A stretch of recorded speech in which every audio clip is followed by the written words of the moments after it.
What's going on, everybody? This is Mike. Welcome back to another episode of Dependa Designs. Today we're going to be looking at 3D printing. Now you can see that 3D printer right there in the background, and we'll get to that in just a second because I kind of want to go over, there's a bunch of different ones. I kind of just want to go over mine because it's the only one I know about.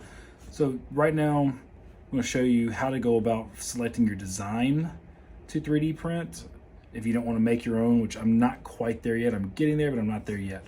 So we're going to go over how to find a design and how to get it all set up for you to be able to go over to the printer and actually get it printing.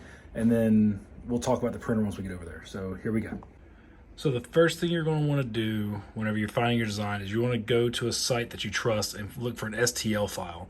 At least that's the way I do it. Now, I get a lot of my files from two different places. I go to thingiverse.com or I go to thangs.com. And here it is, thangs.com. A lot of the ones I end up finding on thangs.com end up taking me back to Thingiverse, so I don't know if they're just stored on Thingiverse and then supported on Thangs or whatever, but you can see they have all different kinds of things that you can find to print. This little ghost rubber duck is cute. So anyway, so we're going to go through, we're going to find something to print because it's spooky season. Now, all I'm going to do for this is I'm just going to go to the search function. I'm just going to search Halloween. That's all I'm going to do. And we're going to see what we can come up with. Because a lot of this stuff is separated by different styles and different things like that. So, and, ooh, I just found one.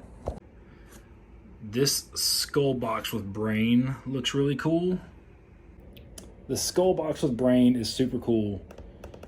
But I already have a Celtic skull that I printed. So let's just look for ghost and see what we can come up with. Got it. So right here next to the skull box, they have these little bitty ghosts. So we're gonna click on that. And it kind of shows you what it is. And then you can scroll down and you have where you can support the people that made it. You can like it. You can go to their Patreon, their Facebook. You can buy it to where you can actually have like the commercial license, or you can just buy them a coffee. All right. So whenever you buy your 3D printer, it comes with something like this, or at least mine did. And this is a USB drive, and it holds a micro USB or micro SD card. So you put your micro SD card in there, put it into your laptop or desktop, whatever you got. And then you go up here where it says download all files. And then it's going to download. Now, a lot of these also have options for you just to tip the creator. I really recommend doing it. I mean, if you're going to be using this stuff and this is provided for free, tip the people that are making the things that you're printing. It's just the right thing to do. All right, once it's finished downloading, you see there's a little zip file. You're just going to click on that. Your zip file is going to open. And then what I have done is I have a separate file for 3D printing. And I take my ghost file and I put it in here for 3D prints. It's also important to know that this is just part of it. The next thing you have to do is go to what's called your slicer program. Now I'm using Ultimate Cura or Ultimaker Cura. I find it to be very user-friendly. It gives me a lot of options that I can get into because just like with the sewing, I'm really new to 3D printing. There are some people that they can go in, they can make their own firmware, and they do all this other stuff, and that is super cool. There's a lot of creators out there that if you like 3D printing, you should definitely follow them and see what they've got going on because they're a lot better at it than I am. So you get Cura going, and every time you open it, it takes a minute because it's always going through checkers and updates and checking everything to make sure all your preferences are there. And then once it opens, we're going to load our file onto the build plate.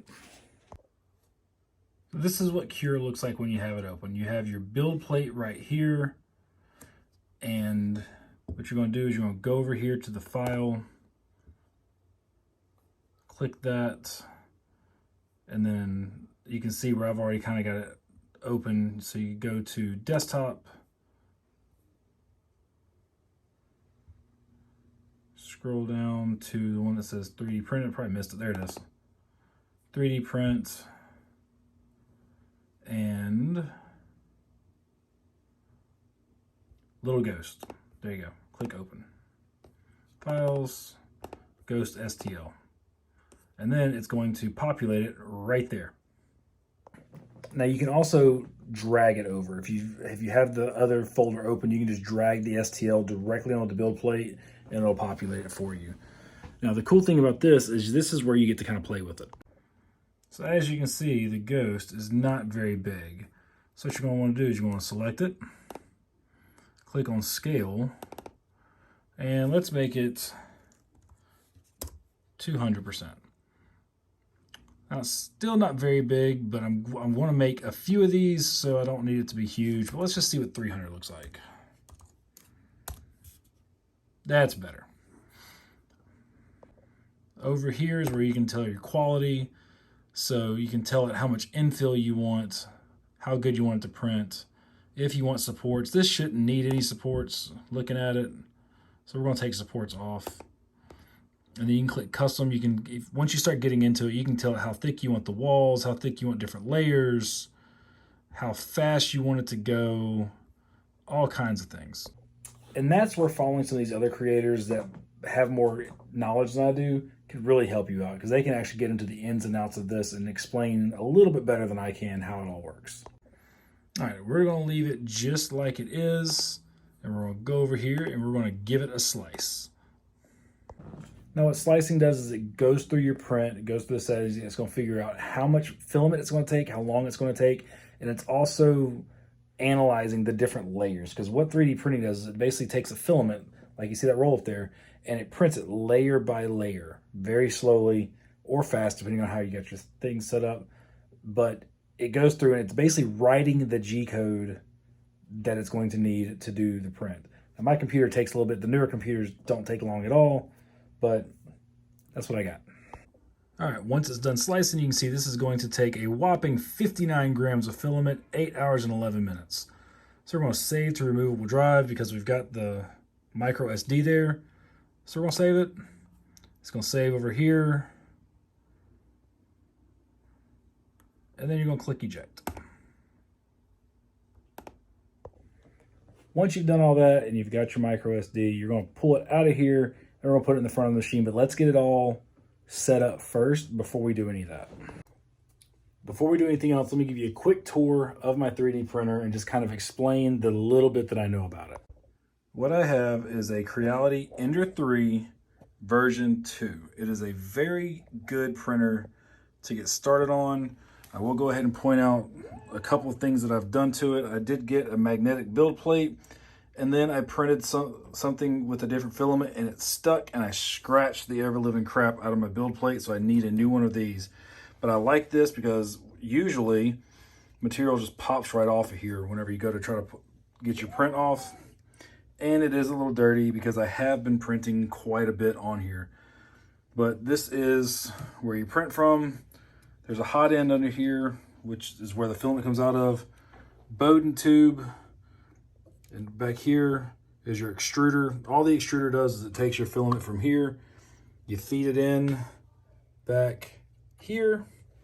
And then it comes out through the Bowden tube out here into your print. Now there's all different kinds of ways you can set these things up. I have seen people where they take the extruder all the way off and they do a direct drive. I have seen people do side mounts where they mount it over here, or they have it mounted somewhere over here in a filament dryer and they feed it through the extruder anyway.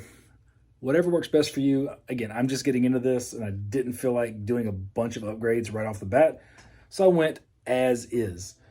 Now the filament I'm going to be printing this in is Hatchbox PLA. PLA is what most people probably get started printing with. Hatchbox is just a brand that had this particular color that I really wanted to print something for my daughter in. So this is called Magic Black. Now whenever this prints, this is going to look like granite. And I think that with the Ghost, it's going to look really cool. The only other colors I've got is gray and white. So I might print a couple more just in white. I do have another filament called PETG that really stands up to heat really well. Like, so if you print something that you want to be outside or in a car, or just exposed to the elements, PETG would be a lot better. This is inside spooky season decorations, so PLA is fine. So we're gonna put this back on here.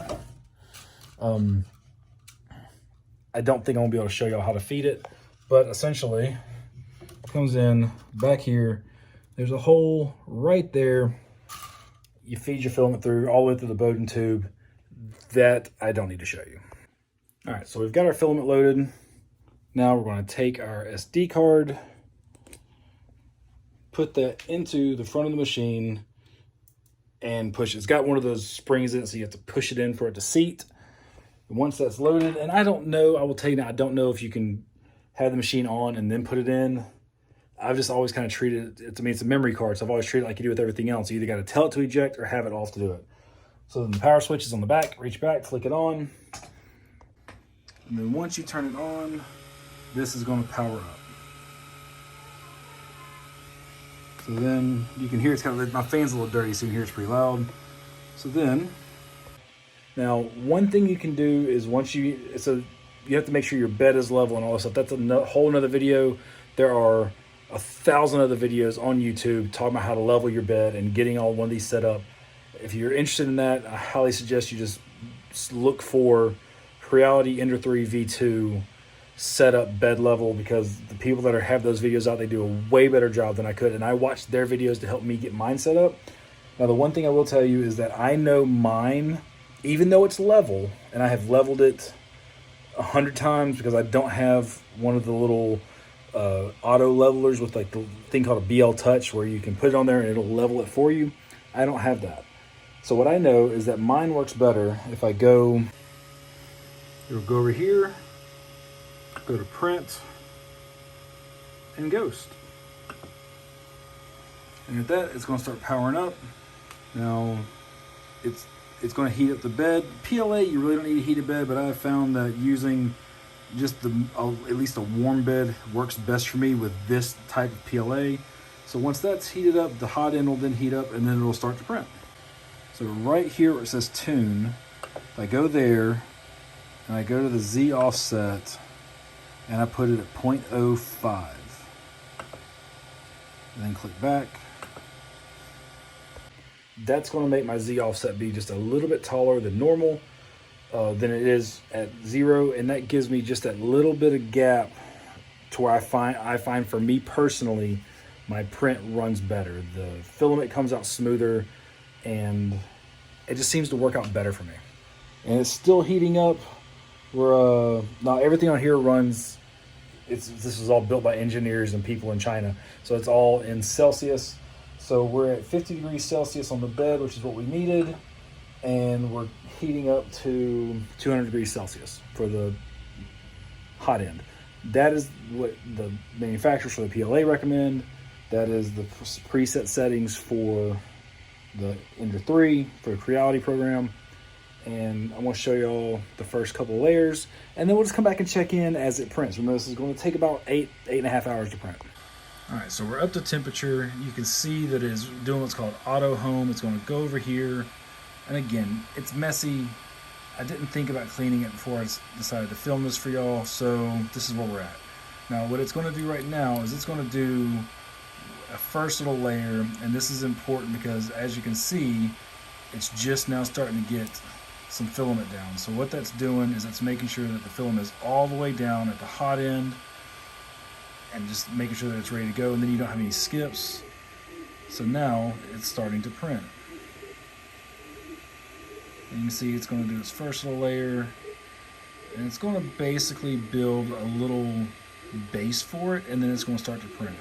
It's very important that your print area is clean and that you haven't been touching it. So I like to wipe it off with alcohol, which I did right before I started. Alcohol dries really quick and it doesn't mess with the build. So there's probably other things you can do out there. I know some people use blue painter's tape. Some people use Elmer's glue sticks. I haven't needed to do any of that since I've been using this print bed. Again, yes, it's scratched all up and I need a new one, but we can wait on that. So here we go. First layer's going down pretty good. And now, once the first layer gets going and you can see that it's doing what you want it to, it's not set it and forget it. You can't just completely walk away from it. But so come back every hour or so and check on it. And that's what we're going to do. We're going to come back every couple hours to check on it. Again, it's going to take about 8 hours to print totally, and then we'll have a finished product. Stay tuned.